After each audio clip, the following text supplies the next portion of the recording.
The morning commute screeching, the construction banging, rescue trucks wailing. This is just another day in the sound of New York. I guess that's what makes New York, New York City, you know? The combustion of noise and people. But what if the city noise sounded like this? To what extreme can the precious but often neglected hearing withstand the cacophonies of everyday life?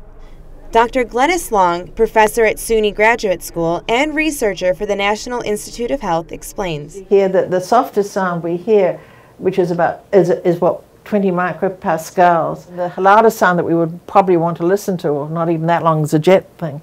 You see the difference in the number of zeros here. It's thousands of times greater. Though the range the human ear hears is vast, the design is very delicate. So once you get up to 110, 120, even a few minutes exposure can cause you damage. Sometimes the damage to these hair cells can cause hearing loss so severe it spars a national lawsuit. To Hoboken fireman Carmelo De Jesus, joining the army of 5,000 against Federal Signal, the largest siren manufacturer, was sending a more powerful warning than a high frequency.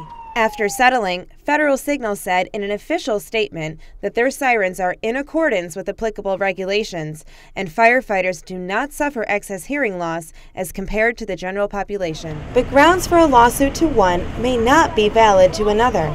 Firefighter Jim Acevedo has been working for 15 years and has had no problems with his hearing. However, the direction of the sound is as important as the source. From outside, they're pretty loud, but we're inside the vehicle. But other than lawsuits, what can be done to seek refuge from the damaging reverberations in daily life? Well, one of the things is to wear hearing protection, to wear headphones or earmuffs. Or even these little foam tip things. They cut the sound down by 20 or 30 dB. They do a better job for low frequencies than the high frequencies.